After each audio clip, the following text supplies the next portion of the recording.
आपको दें, chief election commissioner की ज़ेर सदारत इलेक्शन कमीशन का इजलास। इलेक्शन कमीशन की जानिब से इंतखाबात से मुताल्लिक अहम फैसले मुतवक्के हैं। तमाम फरीक़ैन इलेक्शन कमीशन से ताउन से माजरत कर चुके हैं। इलेक्शन कमीशन दोनों सूबों में इंतखाबात पर हतमी फैसला करेगा। इलेक्शन कमीशन इंतखाबात से मुताल्लिक तमाम फरीक़ैन से मुशावरत कर चुका।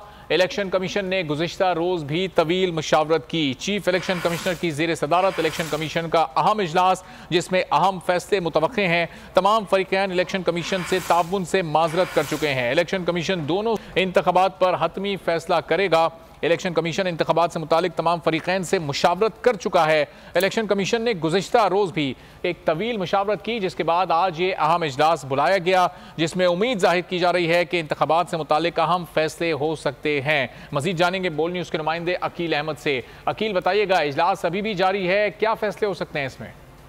इलेक्शन कमीशन का एक अहम इजलास इस वक्त इलेक्शन कमीशन में जारी है। गुज़िश्ता रोज इलेक्शन कमीशन का एक तवील इजलास हुआ, 6 घंटे तक जारी रहा और आज दोबारा वो इजलास तकरीबन 11:30 बजे शुरू हुआ। चीफ इलेक्शन कमिश्नर इस इजलास की सदारत कर रही हैं और इजलास में पंजाब और केपी में जो इंतखाबात की तैयारियां हैं उनके हवाले से जायजा लिया जा रहा है। पंजाब और केपी की हवाले केपी के में इलेक्शन के हवाले से इलेक्शन कमीशन तमाम फरीक़ैन से मुशावरत मुकम्मल कर चुका है और तमाम फरीक़ैन की जानिब से इलेक्शन कमीशन को ताउन के लिए माजरत की गई है और किसी फरीक की जानिब से भी रजामंदगी का इजहार नहीं किया गया, जिसके बाद अब इलेक्शन कमीशन सर जोड़कर बैठा है कि इंतखाबात के लिए क्या तरीकाकार अपनाया जाए। तो इस हवाले से गुज़िश्ता रोज भी एक तवील इजलास हुआ, जिसमें कुछ तजावीज़ सामने आई।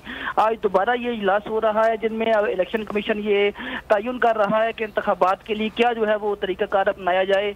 आया तमाम इदारों को आर्टिकल 220 के तहत जो है वो हिदायत और अहकामात जारी किए जाएं या सुप्रीम कोर्ट से फिर इस मामले पर रजू किया जाए। तो इलेक्शन कमीशन का ये इजलास जारी है और मुमकिन तौर पर इलेक्शन कमीशन आज इस इजलास में पंजाब और केपी में इंतखाबात के हवाले से अहम फैसले जो है वो हतमी फैसले करेगा। जी ठीक है अकील अहमद, बहुत शुक्रिया, इस बारे में आप बताते रहेंगे।